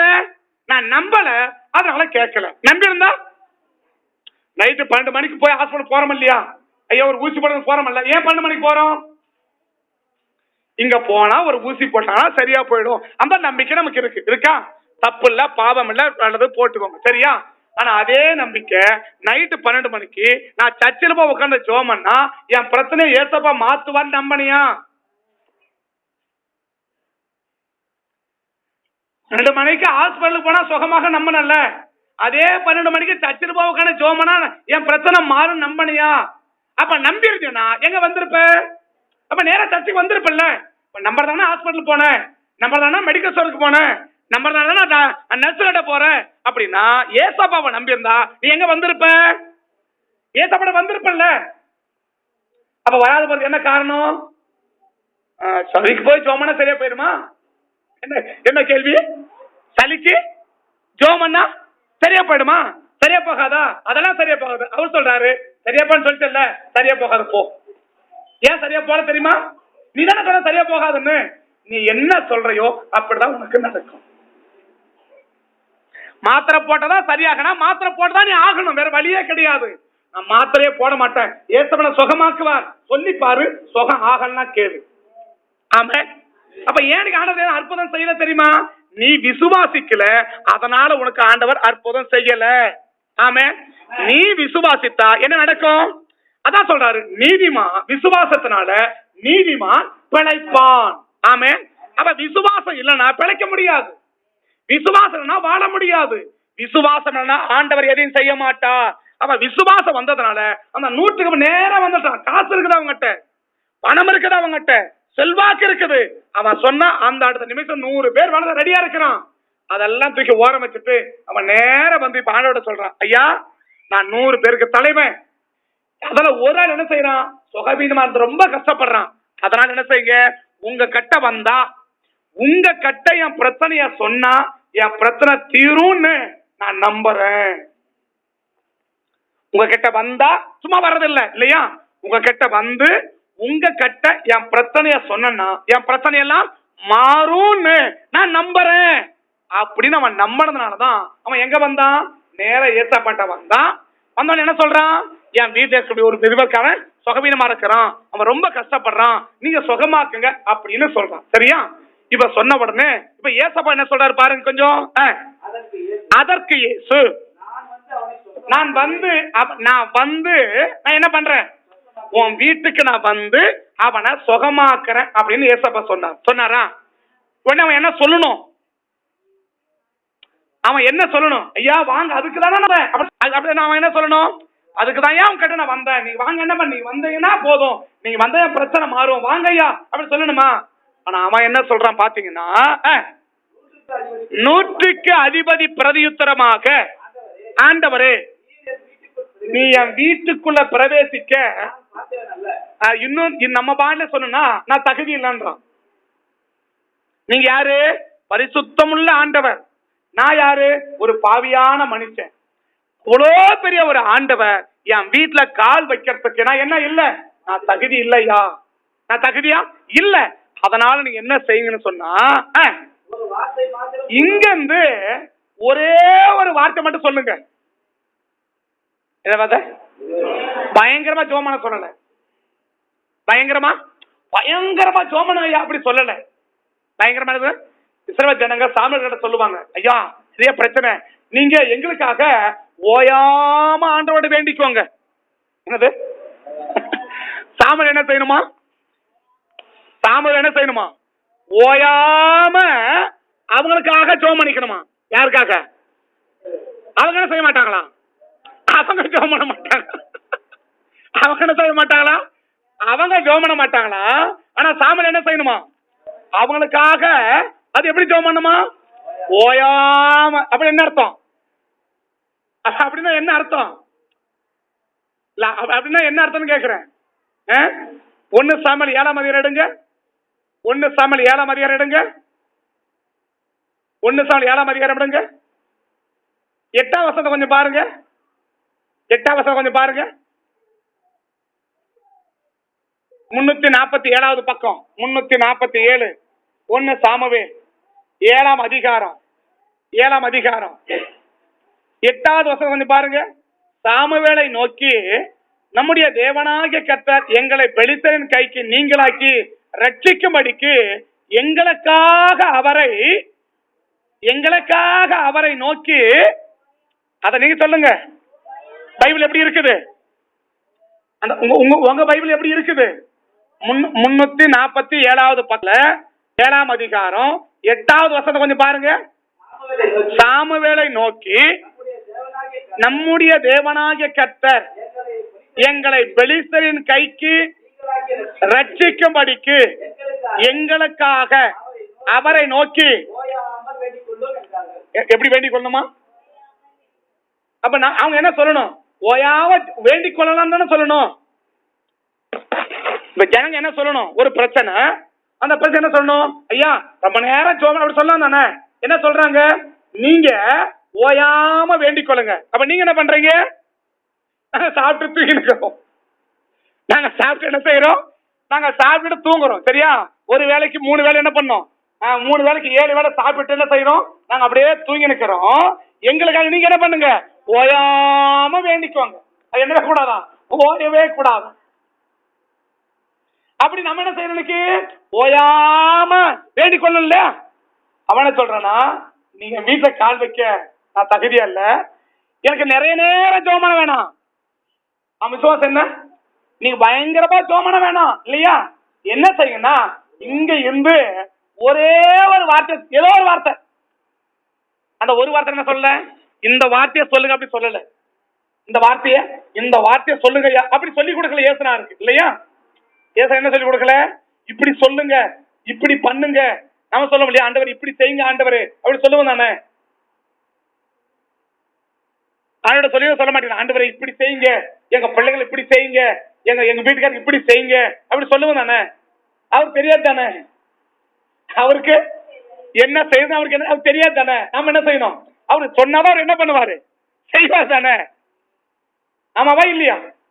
ஆனா அவன் சொல்றான், நான் உங்களுக்கு சொல்ல வேண்டியதா இல்ல, நீங்க ஒரே ஒரு வார்த்தையை மட்டும் சொல்லுங்க. என்ன வார்த்தை? ஏதோ ஒரு வார்த்தை சொல்லுங்க. என்ன வார்த்தையை சொல்லுங்க? ஏதோ ஒரு வார்த்தை சொல்லிடுங்க. நீங்க இங்க சொன்னீங்கன்னா என் வேலைக்காரன் அங்க சுகமாகுவான்னு நான் நம்புறேன். ஆளையே கண்ணுல பார்க்கல. யாரு? ஆண்டவர் அவன் வேலைக்காரன் எப்படி கண்ணுலயே பார்க்கல. அவனையும் கேட்கல. சரியா? இவன் சொல்றதா அவர் கேட்கிறா. என்ன சொன்னா? நீங்க ஒரே ஒரு வார்த்தை மட்டும் சொல்லுங்க. எத்தனை வார்த்தை? நிறைய வார்த்தை வேணாம். ஒரு அரை மணி நேரம் ஜோமன வேணாம், 1 மணி நேரம் ஜோமன வேணாம், 10 வார்த்தையை சொல்ல வேணாம், ஒரே ஒத்த வார்த்தையை சொல்லுங்க. அது என்ன வார்த்தை? ஏதோ ஒரு வார்த்தையை சொல்லுங்க. ஏதோ ஒரு வார்த்தையை சொல்லுங்க. ஏதோ ஒரு வார்த்தையை சொல்லுங்கன்னு சொல்லிட்டு சொல்றான். நீங்க சொல்லுங்க. வாசிப்பா. 100க்கு அதிபதி பிரதியுத்தரமாக, ஆண்டவரே நீர் என் வீட்டுக்குள் பிரவேசிக்கிற பாத்திரவான் அல்ல, ஒரு வார்த்தை மட்டும் சொல்லுங்க, அப்போவே என் வேலைக்கார சுகமாயிடுவான். அவன் நம்பிக்கை என்ன? வந்து கை வைக்க வேணாம், என்ன பூச வேணாம், என்ன சொன்னா போதும், ஒரே ஒரு வார்த்தை சொன்னீங்கன்னா என் வேலைக்கார சுகமாயிடுவான். ஏசு அப்படியே புல்லு அடிச்சு போச்சு. ஏசுனாரு. என்ன அடிச்சு போச்சு? நமக்கு சில வார்த்தை ஒட்டப்பட்டு சிலுத்துக்கு பாத்தீங்களா? உங்களுக்கு அந்த அனுபவம் இருக்கா? உடம்பு சிலுக்குமா? நீங்க என்ன சொல்லுவீங்க? அப்படி உடம்பெல்லாம் அப்படியே அந்த முடியெல்லாம் அப்படியே நேரா நிக்க தானே. நாங்க சிலுத்துக்கிட்டேன்னு சொல்லி நீங்க என்ன சொல்லுவீங்க? அப்படிதான் சொல்லு. எப்பயாவது ஒரு மாதிரி அப்படி உடம்பு அப்படி கேட்ட உடனே உடம்பே அப்படி சிலுத்துக்கிட்டு அப்படி சொல்லுங்க தானே. சொல்லுவீங்களா சொல்ல மாட்டீங்களா? அது எதனா சொல்லுங்க. சரியா? உங்க பாசனுக்கு அது புரியாது. அதுவே ஒரு பிரச்சனையா இருக்கு. அதனால சரியா? அப்படி ஒட்டமே இப்ப அந்த மாதிரி இவன் சொன்ன உடனே ஒட்டமே சிலுத்து போச்சு. என்ன சொல்றாரு பாருங்க. அடுத்த வாசம் சொல்லு. அடுத்த வாசம் படிப்பா. அடுத்த வாசம் படி. ஏசு சொல்றாரு பாருங்க. ஏசு இதை கேட்டு என்ன பட்டாரு? அதான் உடனே செலுத்து போச்சவருக்கு என்னன்னு, இவனுக்குள்ள இப்படிப்பட்ட ஒரு விசுவாசமா? என்ன விசுவாசம்? இவன் ரட்சிக்கப்படல, முன்னாடி படி ஏன்ட்ட வரல, இப்பதான் முதல் முறையா வந்திருக்கான். இப்பதான் முதல் முறையா வந்திருக்கிறான். இவன் என்ன சொல்றான்? இங்க இருந்து ஒரே ஒரு வார்த்தையை சொல்லிடுங்க. எத்தனை வார்த்தை? ஒத்த வார்த்தையை சொல்லிட்டீங்கன்னா என் வேலைக்காரன் சுகமாயிடுவான். இத சொன்ன உடனே இயேசுக்கு ஒட்டமான அப்படி சிலுத்து போச்சு. பைபிள் சொல்லுது, இந்த வார்த்தைகளை அவர் கேட்டு ஆச்சரியப்பட்டு என்ன பட்டாராம்? இவனுக்குள்ள இப்படி ஒரு விசுவாசமா? இவனுக்குள்ள இப்படி ஒரு விசுவாசமா? ஆண்டவர் எதை பார்த்து ஆச்சரியப்படுவாரு? 100 பேருக்கு தலைவன் கட்ட, அது பார்த்து ஆச்சரியப்படல. எதை பார்த்து? இவனுக்குள்ள இப்படி ஒரு விசுவாசமா? அப்ப ஜோமனா இது சரியாயிடும் அப்படி ஒரு நம்பிக்கையா? நீங்க ஜோமனா சரியா போயிடும் அப்படி ஒரு நம்பிக்கையா? அப்படி ஒரு நம்பிக்கை நமக்கு இருக்கா? இது வரைக்கும் இயேசு பண்ணி போல, இப்பதான் முதல் முறையா வந்தான் இல்லையா? நீங்க சர்ச்சை வந்து எத்தனை மாசம் ஆகுது? நீங்களா சர்ச்சைக்கு வந்து எத்தனை வருஷம் ஆகுது? ஏங்க நீங்களா சர்ச்சைக்கு வந்து எத்தனை வருஷம் ஆகுது? எத்தனை வருஷமா சர்ச்சைக்கு வந்திருக்கிறீங்க தானே? என்னைக்கான இப்படிப்பட்ட ஒரு விசுவாசம் வந்திருக்கிறாங்க? என்ன மாதிரி விசுவாசம்? ஜுரமா நேரா சர்ச்சைக்கு போய் ஜோமனை சரியா போயிடும் வாங்க போனா அப்படி என்ன வந்திருக்கிறீங்க? அப்படி என்ன வந்துக்கிறீங்களா? சர்ச்சைக்கு போன என்ன சொல்லுவான்? இப்ப சர்ச்சை பண்ண ஹாஸ்பிட்டலுக்கு முதல்ல போடுறோம் இல்லையா? சர்ச்சைக்கு போனா ஒரு பிரயோஜனமும் தம்படிக்க பிரயோஜனம் இல்ல. அதனால எங்க போங்க? ஹாஸ்பிட்டலுக்கு போங்கன்னு சொல்றோம் இல்லையா? ஜுரம் வந்து எங்க போகணும்? எங்க போக கூடாது? உங்க கிட்ட யாராவது உங்க வீட்டுல ஒரு ஆளுக்கு ஜுரம் வந்து நான் சத்தியமா ஜோம் அப்படி என்ன சொல்லுவீங்க? உங்க வீட்டுல யாருக்காவது ஜுரம் வந்திருக்குன்னு வச்சுக்கோங்களேன், வரக்கூடாது, இயேசுவின் நாமத்தை வரக்கூடாது, வராது, சரியா? அப்படி வந்துச்சுன்னு வச்சுக்கோங்களேன். அப்படி வந்த உடனே அந்த பிள்ளைங்க சொல்லுது என்னன்னு, உங்க வீட்டுக்காரர் சொல்றாரு, ஏமா ஜுரம் அடிக்குது, பயங்கரமா ஜுரம் அடிக்குது, நான் என்ன செய்யறேன்? சர்ச்சில் போய் கூட ஜோம் பண்ணிட்டு வரேன் அப்படின்னு சொன்ன சொல்லுவீங்க? மண்டியில மூளைக்கதா இல்லையா? மண்டியில மூளைக்கதா இல்லையா? ஜுரம் அடிச்சா ஹாஸ்பிட்டல் போவியா? சர்ச்சைக்கு போவியா? நமக்கு என்ன நம்பிக்கை? சர்ச்சைக்கு போனா தம்படிக்க கூட என்ன கிடையாது, பிரயோஜனம் கிடையாது. எங்க போனா பிரயோஜனம்? அவரு பார்த்தாரு, ஓஹோ உனக்கு ஹாஸ்பிட்டல் போனதா சுகமா, சரி போ. ஏன்னா அவன் போன என்ன பண்ணுவான்? இப்ப ஹாஸ்பிட்டல் போன உடனே கவர்மெண்ட் ஒரு மாத்திரை கை கொடுத்து அனுப்பிடுவான் இல்லையா? நீங்க பிரைவேட் ஹாஸ்பிட்டல் போனீங்கன்னா என்ன பண்ணுவாங்கன்னு உங்களுக்கு தெரியும், சரியா? ஒரு சாதாரண சொன்னா குறைஞ்சபட்சம் ஒரு 1000 ரூபாய் வாங்காத அவனை செய்ய மாட்டான். இப்ப ஆண்டவர் பாப்பாரு, ஓ கையில எவ்வளவு இருக்குது? ஓ நேற்று வேலைக்கு போய் இந்த வாரம் வேலைக்கு ஒரு 1500 ரூபாய் கையில் இருக்கு இல்லையா? இப்ப என்ன செய்வான்? 1000 ரூபாய் அந்த டெஸ்ட் இந்த இதெல்லாம் சொல்லி 1000 ரூபாய் வாங்கிடுவான். அப்புறம் இவ்வளவு பெரிய பேப்பர் எடுப்பான் பாத்தீங்களா? ஒரு முறை வீட்டுக்கு ஒரு பேப்பர் எடுப்பாரு பாத்தீங்களா? எடுத்து என்ன பண்ணுவாரு? அது அவருக்கு மட்டும் தான் புரியும், சரியா? நமக்கு என்ன செய்யாது, அது விளங்காத பையில அப்படி எழுதுவாரு பாத்தீங்களா? இது காலையில, இது மத்தியானம், இது சாப்பிடறதுக்கு முன்னால, இது சாப்பிட்ட பின்னால, இது 11 மணிக்கு, இது 6 மணிக்கு ஒரு நேரத்துல, அப்படி இவ்வளவு பேப்பர் எழுதி கொடுப்பாரு பாத்தீங்களா? அது மெடிக்கல கொடுத்தீங்கன்னா அவன் சொல்லுவான் 3 நேரத்துக்கு வாங்கினா 500 ரூபாய். இப்ப எவ்வளவு போயிடுச்சு? அப்ப ஆண்டவர் பாப்பாரு, சரி இவனுக்கு என்ன ஆசைப்போ, இந்த கையில இருக்கிற 1500 காலி பண்ணதான் உனக்கு தூக்கம் வரும், சரியா? அது எங்க வரமாட்டேன், சர்ச்சை வரமாட்டேன்ல, சரி என்ன பண்ணு, அங்க போயிட்டு அங்கெல்லாம் போட்ட பிறகு என்ன ஆகாது, அது என்ன தொகை ஆகாது பாத்தீங்களா? அப்ப எங்க வா, போப்பா அப்படி அனுப்பிட்டுருப்பாரு. நமக்கு என்ன வரும்னு ஆரம்பத்திலேயே வரமா, எங்க போலாம்? மாத்திரைக்கு போங்க. ஆனா எங்க வாங்க? சர்ச்சைக்கு போனா நான் ஜெபம் பண்ணா ஏசப்பா சுகமாக்குவார் என்ற நம்பிக்கை இன்னைக்கு உனக்கு வந்துச்சுன்னா, உனக்கு எப்பேற்பட்ட பிரச்சனை சரி அதை மாத்த ஏசப்பா நல்லவர். ஆனா என்ன வரணும்? அந்த நம்பிக்கையோட அங்க வரணும். நான் போறேன் ஜெபம் பண்ணிட்டு சுகமாய்தான் நான் வருவேன், ஏசப்பா அப்படிதான் என்ன செய்வார். அந்த அசைக்க முடியாத நம்பிக்கையோட உள்ள வந்து நீ 4 தோத்திரம் பண்ணிட்டு போய் பாரு, அதுக்கான பிரச்சனை இருக்கான்னு பாருங்க. ஆமே கண்ணுக்காதிபதி வந்தானா என்ன சொன்னா, என் வேலைக்கார சுகம் என்ன வாக்குறான், நான் வரப்பான்றாரு. வேண்டாம் எனக்கு நம்பிக்கைங்க. என்னது, நீங்க வந்துதான் சுகமாக்கணுமா என்ன? நீங்க இங்க சொன்னாலே அங்க சுகமாக்குங்க. சொன்னா ஏசு என்ன சொல்றாரு பாருங்க. ஏசு ஆச்சரியப்பட்டு பின்னால திரும்பி பார்த்தாரு, இப்ப நம்மள எல்லாம் திரும்பி பார்க்கணும்னு வச்சுக்கோங்களேன். அப்படியே நம்மள திரும்பி பார்த்து அப்படி ஒரு ஒரு பாறை விடுறாரு. என்னன்னு இப்ப அது கொஞ்சம் அப்படி கற்பனை பண்ணி பாருங்களேன். அப்படி நம்ம பிள்ளைங்க ஏத்தோட பிள்ளைங்க இருக்கிற ஸ்கூலுக்கு போகல, அந்த பிள்ளை அப்படி பயங்கரமா இங்கிலீஷ்ல பேசுதுன்னு வச்சுக்கோங்களேன். நம்ம பிள்ளை அப்படி பாத்துருக்குன்னு வச்சுக்கோங்களேன். அப்ப என்ன பண்ணுவீங்க? அப்படி அந்த பிள்ளைய பார்த்துட்டு நம்மள பிள்ளை ஒரு லுக் விடும் பாத்தீங்களா, அப்படி திரும்பி ஒரு பிள்ளையோட முறம் மறைக்கும் பாத்தீங்களா, நீ தான் கிரிய தண்டத்துக்கு போய் அப்படி பார்க்க ஒரு பார்வை பார்ப்பேன் தானே. பாப்பீங்களா பார்க்க மாட்டீங்களா? பரவாயில்ல, நீ படிக்கல கூட பரவாயில்ல, நீ தாராளமா ஸ்கூலுக்கு போ, அவன் இங்கிலீஷ்ல படிச்சா கூட பேசணும், அப்படியே சொல்லுவீங்க. நானும் பெத்தன இல்லையா, என் வயிற்றுல வந்து எனக்கு அப்படி வந்து பிறந்தனுக்கு பாரு தண்டத்துக்கு அப்படி சொல்லுவோம் தானே. அப்படி சொல்லுங்க பாரு, இப்ப புத்தி வரட்டும் அப்படி சொல்லுவோம் தானே. சொல்லுங்களா சொல்ல மாட்டீங்களா? சொல்லுவீங்க தானே. இப்ப ஏச அப்படி பார்த்தா இவன் சொன்ன உடனே அப்படி ஏச அப்படி திரும்பினாரு. திரும்பி நான் சொல்றேன் உங்களெல்லாம் சொல்றேன், நீங்களாம் நம்ம சொல்லுவோம் இல்லையா, நல்லா பெத்தன அப்படி சொல்ற மாதிரியா, அந்த மாதிரி ஏச சொல்றாரு. என்னன்னு, இஸ்ரவேலருக்குள்ளும் காணல இப்படிப்பட்ட ஒரு விசுவாசத்தை இதுவரைக்கும் நான் என்ன செய்யல, நானே பார்க்கணும். சொல்றது யாரு? விசுவாசமே அவர் தான். அவரே சொல்றாரு. என்னன்னு, இது வரைக்கும் இப்படி ஒரு விசுவாசத்தை நான் பார்க்கவே இல்லையா. இது வரைக்கும் இப்படிப்பட்ட ஒரு விசுவாசத்தை நான் என்ன செய்யல. ஆச்சரியப்படக்கூடிய விசுவாசம். இவன் ரட்சிக்கப்படலங்க, இவன் ரட்சிக்கப்படல,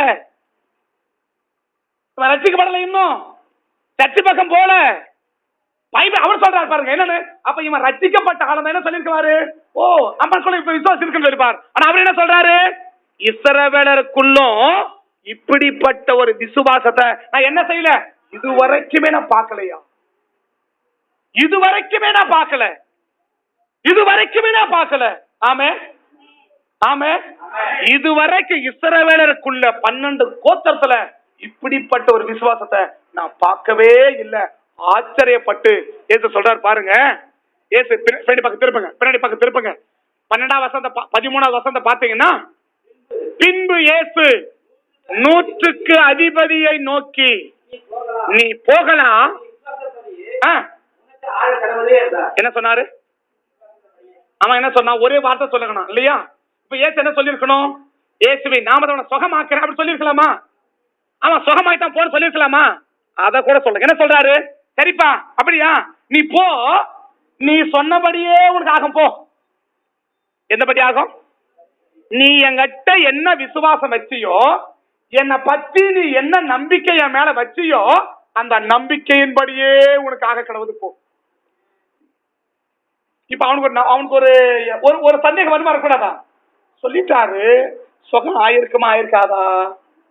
சுகம் இப்ப நம்ம பிள்ளைக்கு ஜுரம் அடிக்குமா? ஜுரம் அடிக்கும் தானே, மாத்திரை போடுவோம் தானே. இப்ப சாயங்காலம் நைட்டு ஒரு மாத்திரை போட்டீங்க இல்லையா, ஒரு 10 மணிக்கு மாத்திரை போட்டு படுக்க வச்சுட்டீங்க. நைட்டு ஒரு 12:30 மணிக்கு உங்களுக்கு தூக்கம் தெளிவு. என்ன பண்ணி உடனே உடம்பு போய் ஜுரம் அடிக்குதா அப்படி பாப்பீங்க தானே. அப்படி கை வச்சு பாப்பீங்களா பார்க்க மாட்டீங்களா? கையை தொட்டு பாப்பீங்க, காலை தொட்டு பாப்பீங்க, உள்ளங்கால தொட்டு பாப்பீங்க. அப்படின்னா பாப்பீங்களா? கழுத்தை வச்சு காய்ச்சல் நினைச்சிடாதீங்க சரியா. நிறைய பேர் நினைச்சிடறாங்கன்னா கழுத்துல கையை வச்சு காய்ச்சல் நினைச்சிடறாங்க. கழுத்து எப்படிதான் இருக்கும்? சூடாதான் இருக்கும், சூடாதான் இருக்கணும் சரியா. கழுத்துல கையை வச்சுட்டு ஜுரம் அடிக்கணும்னு நினைச்சிடாதீங்க. எங்க வைக்கணும் தெரியுமா? இந்த நெத்தியில கை வைக்கணும். இந்த நெத்தில இன்னும் குழந்தைங்க வச்சுக்கோங்க, இந்த குழந்தைங்கள ஜுரம் அடிச்சுச்சுன்னா இந்த குழந்தைங்க நெத்தில நம்ம கண்ணத்தை வைக்கணும். கையை வச்சா தெரியாது. குழந்தைங்களா இருந்துச்சுன்னா பிள்ளைக்கு அந்த குழந்தைங்களுக்கு ஜுரம் அடிக்குதா இல்லையான்னு பாக்கணும்னா அந்த குழந்தைங்க நெத்தியில நம்ம கண்ணத்தை வைக்கணும். அப்படி கண்ணத்தை வச்சு பார்த்தாதான் இந்த கண்ணு என்ன ஆகும்? இந்த சூடு இருக்கு தெரியும் தெரியும். கழுத்துல கையை வச்சு சூடா இருக்கு நினைச்சு ஊசி போட்டுறாதீங்க சரியா. கழுத்துல கை வச்சா சூடாதான் இருக்கணும், சூடாதான் இருக்கும் இல்லையா. கழுத்துல கை சூடு இல்லைன்னா செத்து போயிட்டாங்கன்னு அர்த்தம். அதனால அப்படி போட்டுறாதீங்க ஊசி போய் சரியா. அப்படி எப்படி பாக்க அப்படி வச்சு பார்ப்போம் தானே. இந்த 100க்கு மாத்திரை போட்டு மருந்து போட்டு அவன் சொன்னதெல்லாம் பார்த்துட்டு 12 மணிக்கு தூக்கம் தெரிஞ்ச உடனே கையை வச்சு பாக்குறோம், தடவை வச்சு எல்லாம் வச்சு பாக்குறோம். எதுக்கு? ஜுரம் போயிடுச்சா இருக்குதா, போயிடுச்சா இருக்கான்னு இல்லையா. இந்த 100 என்ன சொன்னார் இயேசு? நீ போ, நீ விசுவாசித்தபடி அவனுக்கு ஆக கடவுள் சொன்னார்ல. அவன் என்ன யோசிக்கணும்? ஒருவேளை பதறிகிற அவசரப்பட்டு வாயை சொல்லிட்டேனா இல்லையா. அவன் என்ன யோசிக்கணும்? இப்போ ஒருவேளை கம்மனு வந்து கூட என்ன பண்ணிருப்பாரு, சுகமாயிருப்பாரு, சுகம் இருக்கும் வந்திருப்பாரு. நான் என்ன பண்ணிட்டேன், வாய் அமைதியா இருக்காத, அவசரப்பட்டு இந்த வாய் என்ன பண்ணிருச்சு, டக்குன்னு சொல்லி வேணையான்னு இப்படி சொல்லுன்னு சொல்லிட்டு, ஒருவேளை சுகம் ஆயிருக்குமா, ஒருவேளை ஆயிருக்காதா அப்படி நம்பிக்கை வரும். அவ ஒரு சந்தேகம் வரும் தானே. ஒரே துளி சந்தேகம் கூட உனக்கு வரல, ஒரே துளி சந்தேகம் கூட அவனுக்கு வரல. அதான் பாடணும், ஒரு துளி சந்தேகம் இல்லாமலே. ஆமே, என்ன வரக்கூடாது, ஆண்டவர் கட்ட அற்புதத்தை பெறத்துக்கு ஒரு துளி சந்தேகம் கூட வரக்கூடாது. ஒரு துளி சந்தேகம் வச்சு ஆண்டவர் என்ன சொல்ல தெரியுமா, நீ கேட்கறத விட கேட்காம இருக்கிறது உனக்கு நல்லதுன்றான். யார பார்த்து, ஒருவிட சர்ச்சைக்கு போய் சுகம் ஆகலன்னா என்ன அறிவாளித்தனம், அறிவாளி கேட்பாங்க இல்லையா, என்னது சர்ச்சைக்கு வாண்டுறீங்க வந்து சுகம் ஆகலன்னா நான் சொல்றது அப்படி கேட்கிறாங்களா? நீங்க என்ன சொல்றீங்க, உடம்பு சரி வச்சுக்கோங்க, ஐயா அக்கா சர்ச்சைக்கு வாங்க ஜோமான சரியா போயிடும். ஆகலன்னா உன் வாழ்நாள் ஒரு நாள் கூட ஆகாது, உன் வாழ்நாள்ல சுகமே உனக்கு ஆகாது. ஏன் ஆகாது, நீ தானே கேட்ட. ஆகலன்னா என்ன சொல்ல, இவனுக்கு என்ன பண்ண சொல்லுவீங்க இல்லையா? ஆனா அந்த நூற்றுக்கு அதிபதி பாருங்க, சொன்ன உடனே ஒரே ஒரு வார்த்தை கூட பேசல, ஒரே ஒரு சுகம் ஆயிட்டு ஒரு போன் பண்ணி கேட்டுக்கலாம்ல, அப்படி எடுத்து போன் எடுத்து அப்படி போன் பண்ணி சொல்லிட்டானா அப்படி கேட்கலாம் தானே, கேட்கலாம். அதனாலதான் பார்த்தாரு ஏன் போன கெட்டு போயிடும், போனை கட் பண்ணிட்டாரு. போனு தான் என்ன செய்வான், போனு தான் ஆளே கெட்டு போயிடும். என்ன பண்ணிட்டாரு, போனை தூக்கி போட்டார். வாட்ஸ்அப்ல அனுப்பியிருப்பாங்க இல்லையா, அவனை போட்டோ பிடிச்சி என்ன பண்ணு வாட்ஸ்அப்ல அனுப்பு இல்லையா. இப்ப என்ன பண்ணு, அவன் எப்படி இருக்கிறான் போட்டோ பிடிச்சி என்ன பண்ணு எனக்கு வாட்ஸ்அப்ல அனுப்பு அப்படி சொல்லுவாங்க இல்லையா. அப்படி வாட்ஸ்அப்ல சொல்லி அதான் பார்த்தாரு, இந்த போனை கையில கொடுத்தனா இவன் பொழைப்பே உருப்படி இல்லாம போயிடும், என்ன பண்ணு போனை தூக்கடான்ட்டாரு ஏசுனா. ஆமா, என்ன நம்பர் ஆண்டவர் சொன்னார் பத்தினா, நீ என்ன விசுவாசிச்சியோ அப்படியே உனக்கு ஆகும், அப்படியே ஆகும். அடுத்த வார்த்தை அந்த நாளிலே அவன் வேலைக்காரன், அந்த வேலைக்காரன் சொஸ்தமானான். ஆமே, அந்த நாள் எந்த நாள்ல, அந்த 13 வருஷம் திரும்ப 13 வருஷம் சேர்ந்து படிக்க பார்க்கலாம். 13 வருஷத்தை எல்லாம் சேர்ந்து படிக்க பார்க்கலாம். பின்பு இயேசு 100க்கு அதிபதியை நோக்கி, நீ போகலாம், நீ விசுவாசித்தபடியே உனக்கு ஆக கடவது என்றார். அந்த நாளில் தானே, எந்த நாள்ல அவன் கேட்ட அந்த நாள்ல, ஆண்டவர் சொன்ன அந்த நாளில் தானே, சேர்ந்து வாசிங்க, அந்த நாளில் தானே அந்த வேலைக்காரன், எந்த வேலைக்காரன் ரொம்ப கஷ்டப்படும் பாரு, அந்த வேலைக்காரன் சொஸ்தமானான். ஏன் சொஸ்தமானான், அந்த விசுவாசம் அவனை சுகமாக்குச்சு. ஆமே, அதான் பவுல் சொன்னாரு, நீ பிழைக்கணுமா, நீ சுகமாகணுமா, நீ ஆசீர்வாதமா இருக்கணுமா, உனக்கு என்ன தேவை தெரியுமா, விசுவாசம் தேவை. ஆமே, அப்ப விசுவாசத்தினால் நீதிமான் பிழைப்பான். நீ நீதிமானாவே இருந்தாலும் உனக்கு என்ன தேவை தெரியுமா, விசுவாசம் தேவை. அந்த விசுவாசம் இல்லைன்னா நீ என்ன செய்ய மாட்ட, பிழைக்க மாட்ட. விசுவாசம் இல்லைன்னா நீ ஆசீர்வதிக்கப்பட மாட்ட. விசுவாசம் இல்லைன்னா நீ நல்லா இருக்கிறது முடியாது. அப்ப நான் நல்லா இருக்கணும், நான் வெட்கப்படாம இருக்கணும்னா நான் என்ன செய்யணும், விசுவாசிக்கணும். என்ன விசுவாசம், அவன் சொன்னா பாருங்க, நீங்க சொல்லுங்க சுகமாயிடும், நான் ஆண்டவர்ட்ட போறேன், நான் ஜெபம் பண்றேன், ஏசப்பனை சுகமாக்குவார் என்று நம்பி நீ ஒரு காரியத்தை செஞ்சனா அந்த நம்பிக்கையின்படி ஆண்டவர் உன்னை ஆசீர்வதிக்க தேவன் போதுமானவராக இருக்கிறார். ஆமென், ஆமென். 3 பேரை சொல்ல நினைச்சேன், எனக்கு நேரம் இதோட முடிக்கிறேன். சரியா, 3 பேரை சொல்ல நினைச்சேன். 3 பேரு அந்த விசுவாசமா வந்த 3 பேரை சொல்லி நினைச்சேன். இந்த ஒண்ணு எனக்கு நேரம் சரியா போச்சு. அப்ப ஒண்ணும் புரியணும், விசுவாசம் நமக்கு வந்துருச்சுன்னா கர்த்தர் நம்மளை ஆசீர்வதிச்சிடும். ஆமென். அப்ப விசுவாசம் எனக்கு வரலன்னா நான் சர்ச்சைக்கு வந்தா கூட ஆண்டவர் ஒன்னையும் நமக்கு செய்ய மாட்டார். என்ன செய்ய மாட்டாரு, பக்கத்தை கைப்பிடி சொல்லுங்க, பக்கத்துல கையை பிடிச்சி அவனை பார்த்து சொல்லுங்க, பக்கத்தை கையை பிடிச்சி சொல்லுங்க, நீங்க சர்ச்சைக்கு வந்துக்கிறீங்க, உங்களுக்கு ஆண்டவர் ஏதாவது செய்யணுமா, சர்ச்சைக்கு வந்ததுனால செய்ய மாட்டார். சர்ச்சைக்கு எப்படி வரணும், விசுவாசத்தோட வரணும். என்ன விசுவாசம், நான் சர்ச்சைக்கு போறேன் சொல்லுங்க, நான் சர்ச்சைக்கு போறேன், இன்னைக்கு ஏசப்பா என் பிரச்சனை எல்லாம் மாத்துவார் என்று நம்பி வருவேன். அப்படி வந்தீங்கன்னா ஏசப்பா ஆசீர்வதிச்சிருவா. எல்லாரும் போறாங்க, நானும் போய் வரேன். எல்லாரும் கோயிலுக்கு போனா சுகமாகன்னு சொல்றாங்க, நானும் போய் பாக்குறேன். நானும் போலாம், பார்க்கலாம், வந்துடலாம், ஒண்ணு நடக்காது. ஆனா எப்படி வரணும்? நான் போறேன், ஏசப்பா இன்னைக்கு என்ன சுகமாக்குவா, இன்னைக்கு என்ன அப்படின்ற நம்பிக்கையோட சபைக்குள்ள வந்தீங்கன்னா, நீங்க சர்ச்சை முடிச்சு வீட்டுக்கு போகும்போது எப்படி போவீங்க தெரியுமா? நீங்க என்ன நம்பிக்கையோட வந்தீங்களோ அதை அப்படியே ஆண்டவன் நிறைவேற்றி உங்களை அனுப்புவோம். ஆமே. ஆனா அந்த நம்பிக்கை உங்களுக்கு வராம எல்லாம் கோயிலுக்கு போறாங்க, நானும் போய் வரேன், போய் பாக்குறேன், அவங்களுக்கு நடந்துக்குது பார்க்கலாம் போய் அப்படின்னு வந்தீங்கன்னா உன்னையும் ஆண்டவர் நமக்கு செய்ய மாட்டார் என்பதை இந்த காலையிலே நீங்கள் விளங்கிக் கொள்ள வேண்டும். ஆமே. அப்ப நீதிமானா இருந்தா கூட அவனுக்கு ஆண்டவர் அற்புதம் செய்யணும்னா அவன் யாரா இருக்கணும்? விசுவாசிக்கிறவனா இருக்கணும். அந்த விசுவாசம் தான் இன்னைக்கு நம்ம என்ன செய்யும்? ஆசீர்வதிக்கும். எல்லா கண்களை மூடுவோம், எல்லா கண்களை மூடுவோம், எல்லா கண்களை மூடுவோம், எல்லா கண்களை மூடுவோம். நம்பிக்கையினான் நீ வாழ்வு பெறுவாய், நண்பனே நீ பயப்படாதே, நம்பிக்கையினால் நீ வாழ்வு பெறுவாய், நண்பனே நீ பயப்படாதே. அந்த நம்பிக்கை, அந்த விசுவாசம், அந்த நம்பிக்கை தான் நான் விசுவாசம் சொல்றேன். ஆண்டவருக்கு மேல ஒரு நம்பிக்கையோடு நீங்க சர்ச்சைக்கு வந்தீங்கன்னா,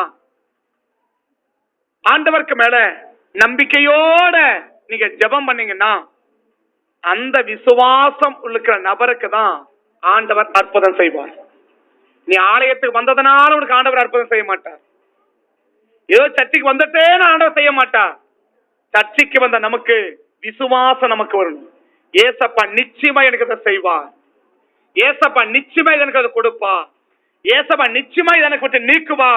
இப்படிப்பட்ட ஒவ்வொரு நாளும் அந்த விசுவாசம் நமக்கு வந்துடுச்சுன்னா, அந்த விசுவாசம் யாருக்கு இருக்குதோ அவர்களை தான் ஏசப்பா ஆசீர்வதிக்கிறார், அவர்களை தான் கர்த்தர் சுகமாக்குறார், அவர்களுக்கு தான் அவர்களுக்கு தேவையானதை ஆண்டவர் அவர்களுக்கு தருகிறார்.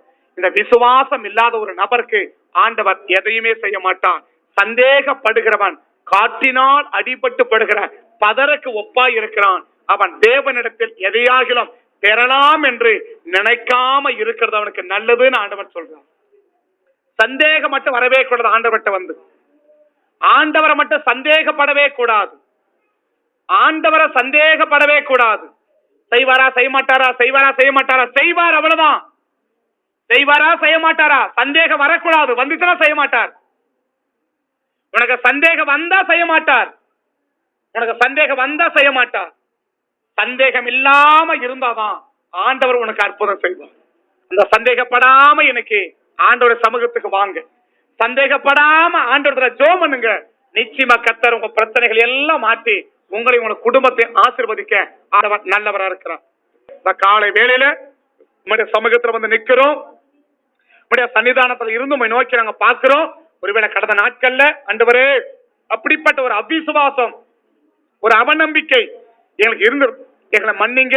இந்த நாளுக்கு பிறகு அந்த அவநம்பிக்கைக்கு நாங்க இடம் கொடுக்காம ஒரே நம்பிக்கை, ஒரே நம்பிக்கை, ஏசப்பா செய்வார், ஏசப்பா செய்வார். அந்த ஒரே நம்பிக்கையோடு நாங்க வாழ ஆண்டவர் எங்களுக்கு கிருபை பாராட்டி, அன்னைக்கு அந்த 100க்கு அதிபதியுடைய வேலைக்காரனுடைய வியாதியை மாத்துறீங்க, அவன் பிரச்சனையை மாத்துறீங்க, அவன் போராட்டத்தை மாத்துறீங்க, அவனுக்கு ஒரு அற்புதம் செஞ்சீங்கப்பா, எங்க பிரச்சனையெல்லாம் மாற்றி எங்களுக்கு ஒரு அற்புதம் செய்யுங்கன்னு சொல்லி காலை வெளியில உங்களை நோக்கி விசுவாசத்தோடு நாங்க ஜெபிக்கிறோம். கர்த்தர் பெரிய காரியத்தை நீங்க செஞ்சு உங்க நாமத்தை மையப்படுத்தி ஆசீர்வதிச்சு காத்துக்கோங்க. இயேசுவின் நாமத்தில் வேண்டிக் கொள்கிறேன் நல்ல பிதாவே. ஆமென், ஆமென், ஆமென்.